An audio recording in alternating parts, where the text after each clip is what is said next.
And viewers, thank you. Thank you for your support and patience while we were trying to figure out this internet and broadcasting media thing 4 years ago. Thank you to our youth students who took our courses in interdisciplinaries like communication, journalism, multimedia, math and coding, adult digital literacy, social media analytics, beat making, film, photography, and of course, broadcast. Thank you for staying with us even when we made mistakes. You know that when we provide opportunities for you to share your voice, thoughts, issues, concerns, and talents, then we look at that as growing together.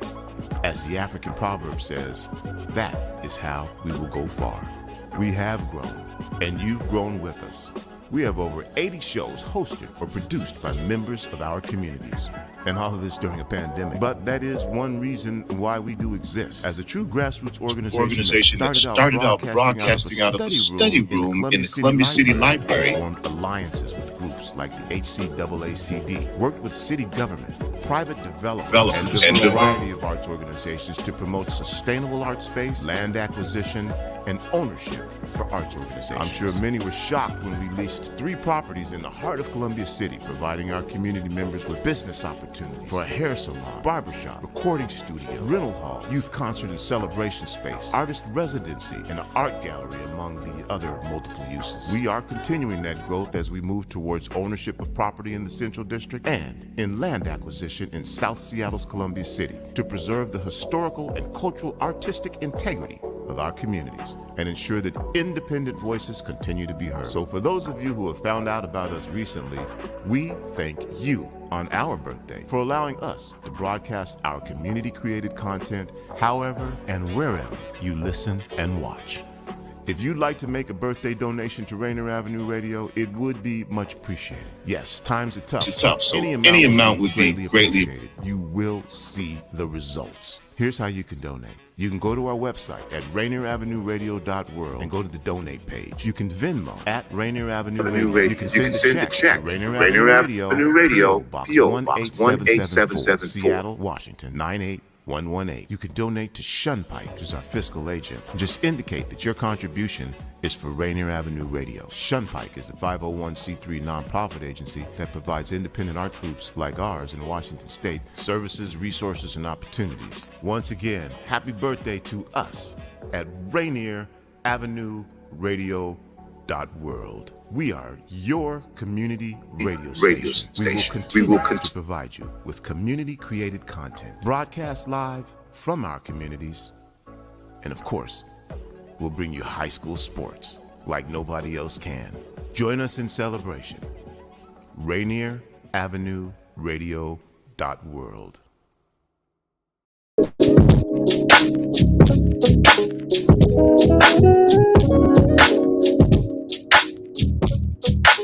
Hi. Hello, everyone. Welcome to Clean Greens Living Live, broadcasting off of Rainier Avenue Radio. Hey, Robyn, how are you today? Hi, Queen Bree. I am great. Hello, everybody. Thank you so much for joining us today. Today, I am coming to you from New Orleans, Louisiana. And the rest of us are coming to you from Seattle, Washington. This is the traditional lands of the Duwamish people and Coast Salish. If you would like to support the Duwamish Nation, please go to realrentduwamish.org or duwamishtribe.org. They are still working on becoming federally recognized, and so we would love to support them. Please do that if you can. Two more things. Our original theme music for the show is produced by Cuddy Fresh, aka Carrie Williams, and I have a quickie farm update for you. The volunteers will be planting a big planting day this Saturday. If you would like to volunteer, donate, or join our weekly CSA Farm Box, please go to our website, cleangreensfarmmarket.com. And let's get into the show. We have an amazing show lined up for you today, and Queen Bree is going to get us started. Thank you. Hey, thanks, Robyn, for all those updates. I'm so excited about the planning party. I can't wait to be there. Before we get into the show, let's talk about some announcements. So Clean Greens will not be here next week. I know, sorry, but with good things. There is actually next week is Earth Week, and there will be a 3-day program where they'll be talking about how important it is to take care of Earth. We won't, sorry. On Tuesday at 3:30, Broken Promises, Duwamish and Chinook tribes fight is on Tuesday. And on Wednesday at 1 p.m., Food Justice, Food for Thought. Thursday at 1 p.m., Environmental Justice is Racial Justice. So check out these programs. These are important programs that will be going on next week. So please check it out on Rainier Avenue Radio. So now let's get into our show. I'm so excited to have our guest on.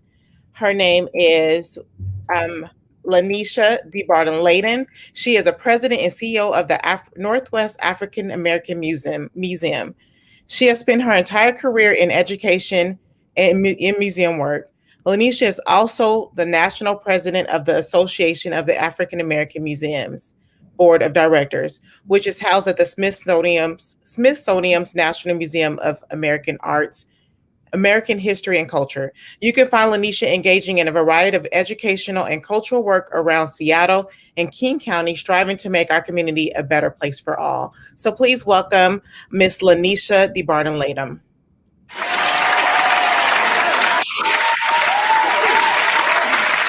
Hi. Hi, LaNesha. Robyn, it is so good to be with you all today. Hello to you and your listening audience. Hi, thanks for coming. We're so nervous. You're so esteemed. You got a good little background. And what I love about you, LaNesha, is your background is so extensive, and where most people will think that they're up here, you're so humble, you're so kind, you have a beautiful spirit, and we are honored to have you here with us today. You know what, Queen Bree and Robyn, I admire and honor the work that you all do. You all are just leading the way with the farm and Clean Greens. Thank you for the work that you all do to really serve and uplift community. We are all in this together. And so I just thank you all for being on the front lines of empowering our community and our future. Thank you. So we're excited to have you on here. On Clean Greens, we like to talk a lot about health, mental health awareness, and African American history. And I know that they try to cram so much of it into 29, sometimes 28, sometimes 29 days, that we're like, no, we're going to continue this fight and this education throughout the year. So we've been given little tips here and there, but you do the work and you know all about this. So what are tips? Well, first of all, tell us, how did you get into working in the museum and African American Museum? Tell us about it. Oh, thank you so much for that question. You know, as a child, I did not go to museums because there were barriers to get to the museum in my small hometown. There were cost barriers. It was not an easy access point to get into the museums. There were distance barriers. It was way on the other side of town. And so there's a saying that it's hard to be what you do not see. And I did not know that there was a career in museums, let alone that there were African Americans working in museums. But I did see Black teachers, brilliant, amazing Black teachers all around me, and Black librarians. And so I was planning to go into education and be a middle and high school history teacher. Came upon this role when I was in Nairobi, Kenya, in Africa. Came upon this role at the National Museum of Kenya, and that changed the entire trajectory of my career, and it really pulled me to my calling. And I am so grateful that I'm now able, and other African American museum practitioners are able to show young people that there is a calling and a career path in Black museum work. Because we are the keepers of culture. And there's a saying that when we know our past, we know our purpose. And when we know our purpose, we know our power. And when we know our power, we can make impact. but it all starts with knowing our past. That's the foundation of it. I'm really reminded of Marcus Garvey's words. He said, people without their past is like a tree without roots. And so it's so important to understand individually our past and collectively our past. And that's what Black Museums do. And I'm so grateful to be in this line of work. Nice. You touched on something that we've been talking about it amongst friends about how important it is for representation. And I'm so happy that there's more representation out there, because we don't know we can be anything if we're not seeing people that look like us up there. And to know that you're out here, it is showing our girls that they can be women of power. They can be women showing arts. They can be women in charge. And I love that. And we always talk about racism in the world, but who taught us to hate ourselves first, which is the TV, which we did have access to. We didn't have access to culture. So I'm so excited that you're here and you're doing the work, and you're not just there at working, you're out here in the community, putting on events and showing us that you're there. Yeah, this work is really about love and light and liberation. Walking in love, sharing our light, and helping to bring liberation to our community and to our people and all people. And so I am just really grateful that Seattle and King County is a place where the work of the African American Museum is so important, essential, and making a difference. Nice. That is so beautiful. I love all the quotes you've given us too. And I like that story. Who would have thought in Nairobi? I am curious, since you are a keeper of culture and history, and we like to highlight different folks from African American Black history on this show, are there any standouts that maybe inspired you or that are inspiring you right now that you think we need to shout out, highlight, or talk about for a few moments here? Too many to name, Robyn. There are so many, because there's a great cloud of witnesses. The scripture talks about this great cloud of witnesses, people of faith. When we think about African American history, there's also this great cloud of witnesses, these individuals who stood up and stood out for justice and for equity and for empowerment and opportunity for all people. And I think about individuals like Ida B. Wells and Mary McLeod Bethune, and lesser known names like Anna Julia Cooper, and a woman that I'm studying right now, Helen Clater. Helen Clater used intellectual activism, used her ideas to revolutionize the YWCA, an organization that started off as a segregated all-white organization. And over a 100-year period, Black women applied activism to make the YWCA literally a civil rights organization by 1970. And so there are so many well-known and lesser known individuals who applied faith in God, faith in themselves, faith in the hope of American democracy. And they applied that faith to the point of making change. And that's something that we all have within us. We have that ability and that opportunity to make things better around us, within us, first starting within us, and then making things better around us. And this is why I'm happy to have you on here, because growing up, our history was always the same repetitive history each year. We only highlighted a few of the African American people who paved the way. And yes, they were great, and I never want to take away from them. But there's so many people, like I'm going to be honest, I haven't heard of any of these guys, and I'm going to research them. And this is why we wanted to keep educating about African American communities, not only just because people need to know, but I want to be able to teach my children that our history doesn't start with slavery. Our history has great people who are smart, who are doctors, who are scientists, who are museum directors, who are CEOs on board of directors. So thank you for sharing those ladies with us, because we don't know that they're out there. So how do you suggest people where do they start? Like, how do they start to educate themselves? Like, what are your tips when people are, because I know that people are like asking you a whole bunch of questions and you're a busy lady. So what do you tell them to start? Thank you, Bree, for that question. You know, I think it all starts with self-knowledge. Know thyself. And that is where it all began. So starting with family history, that's how it began with me. I was 6 years old and listening to stories of those elders around me who were talking about Hickory, Mississippi. And I'm in Michigan wondering, where is Hickory, Mississippi? And how did our people get here?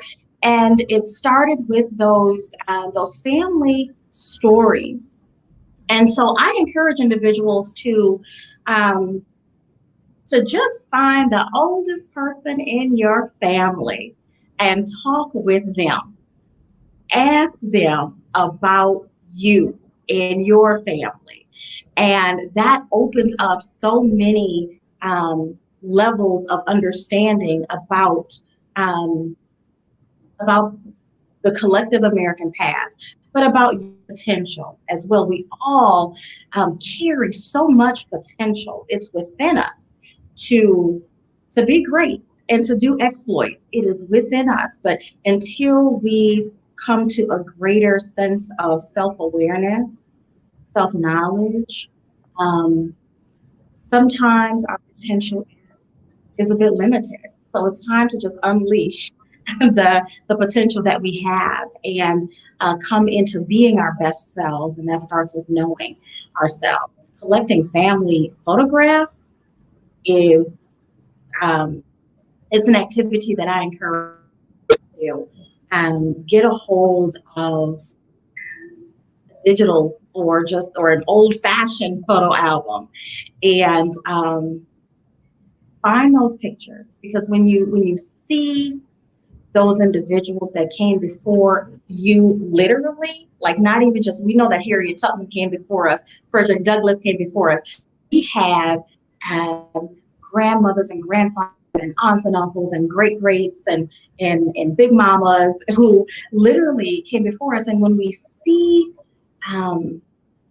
them, we in a sense see ourselves. And so I think the greatest force of history is the fact that James Baldwin says we carry it within us. We are literally histories. You are a history. You are a history, Robyn. We are each a walking history. So let's start reading and understanding our own history. Nice. See, that was a word there. Because most people, we want to start all the way out learning about someone else when there is deep rooted issue. I mean, not deep rooted, but there's deep history within us, period. And that's the message, period. You're always looking for the outside when there's history here. And just because someone's not well known doesn't mean that they didn't pave the way and create work right here in your family. Wow. Thank you. That was beautiful. We carry so much in our DNA. I mean, we carry historical harm and hurt, but we also carry hope and opportunity, and like I said, this potential, and it is within our DNA. And so we can better understand ourselves, our quirks, our tendencies, our personalities, when we start with knowing thyself. That is true. I've learned some history. Me and my cousins, we take this girl trip, and I talked to an uncle, and I got to hear stories about where my grandfather came from and a little bit about him young, and a little bit about my grandmother and who she came from. And I'm definitely going to call her sister, who is still alive, to ask more questions, because you never think about, besides them being your grandparents, you never think about them as a person and where they came from. But once I heard who they were, where they came from, what they had to go through, the trials and the tribulations that they went through, it makes sense. And I'm honored to be part of their roots. And so, yeah, so I'm sorry, that is important. If you're just tuning in, you are listening to Clean Greens Living Live, broadcasted on Rainier Avenue Radio. We have President and CEO of the Northwest African American Museum, Sister LaNesha DeBardelaben. Did I say it right? Okay. I really wanted to say sister, but I'm like, okay, we're not at church. We're on the radio. Well, but we are the church. Right. The church is within us. Okay. You better preach to me right now. Sorry, Robyn, what were you going to say?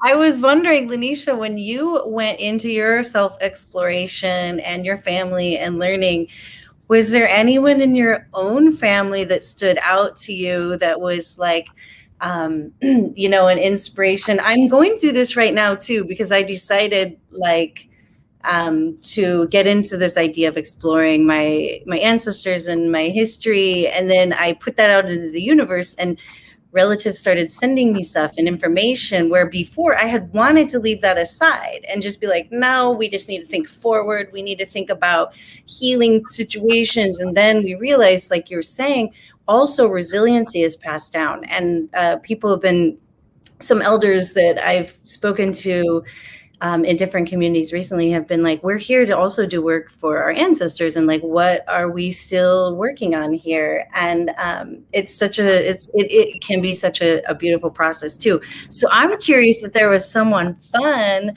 that you found in your family that were like, gave you a little more inspiration on your journey. Such a great question, Robyn. Yes, actually, 2.5. 2.5 people. So let me tell you about this. So first is my great-grandfather, Charles Evans. I just recently on Ancestry.com discovered his World War II registration card. And it just blew me away because it literally had the address in Saginaw, Michigan that I knew was the family home address.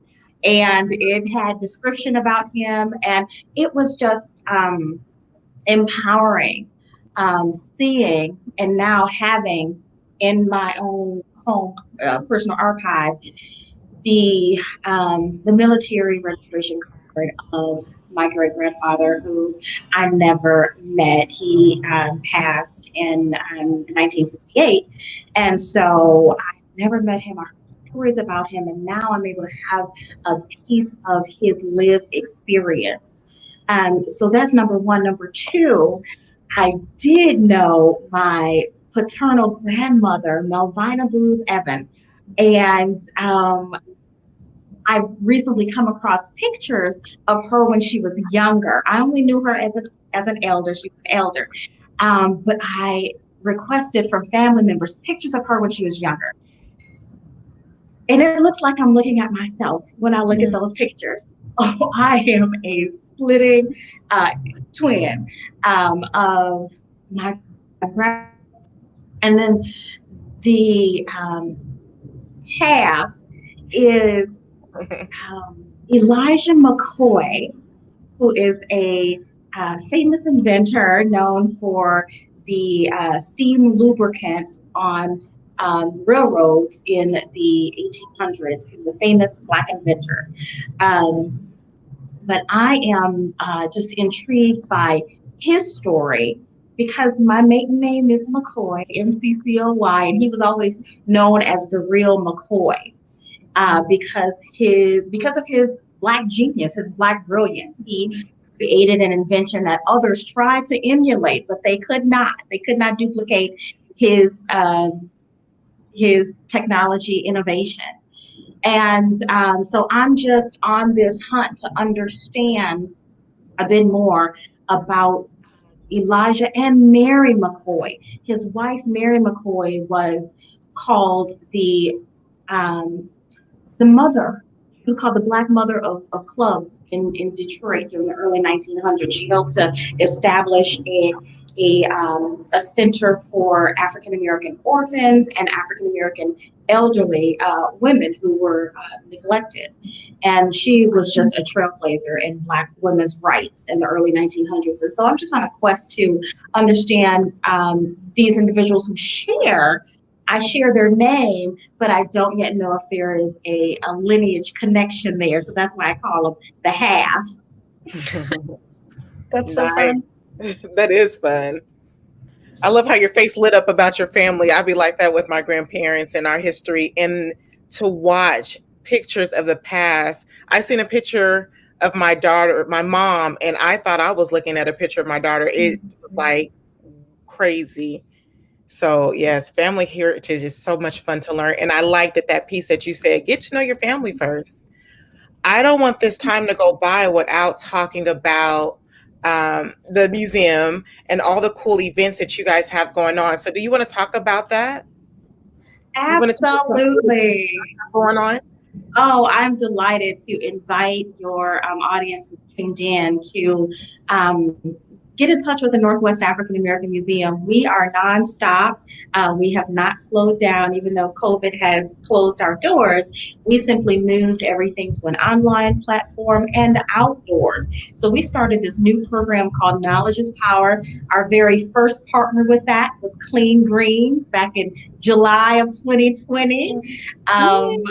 Yes. So we're approaching our 1-year anniversary of being in Clean Greens with Knowledge is Power. So we distribute free, new, beautifully illustrated African American children's books to youth in the community. We pop up at different locations in the city and in the region, and we empower with knowledge. And so that's what Knowledge is Power is all about. And then we've taken the rest of our programs online. And so we have a full schedule and calendar of amazing online experiences and educational opportunities. Next, though, the end of this month, we invite individuals to tune in to our Tuskegee Airmen event on April 21. We will be honoring the legacy and the history of the Tuskegee Airmen and Blacks in Aviation. And we have an amazing panel discussion on that day. And then the following week, we invite individuals to tune in on April 29 to hear a most riveting conversation with Dr. Cornel West. He is one of the leading Black intellectual public figures of our day. Renowned philosopher and Harvard professor. He's going to be talking about cultivating critical thinking and becoming our best self. And so we invite individuals to tune in April 29, 6 p.m. NAAM's scholar in resident, Dr. Relina Joseph, will moderate that conversation. Folks can tune in and ask any question they have of Dr. Cornel West that evening. And then as we look later on in the year, next month in May, we will be celebrating Malcolm X Day. And that will be on May 19. And we're so grateful that the daughter of Malcolm X, Yasha Shabazz, who is a children's author, will be our guest speaker. Juneteenth is coming up right after that. And NAAM has really big plans for Juneteenth. And then throughout the year, we have our amazing youth curator program, and we will be celebrating HBCU week this year. We will be bringing the descendants of Harriet Tubman and W.E.B. virtually to NAAM this year as a part of our Descendants series. And we just have a full schedule for our community because we are focused on anti-racist education and cultivating justice and equity in all that we do while advancing educational empowerment.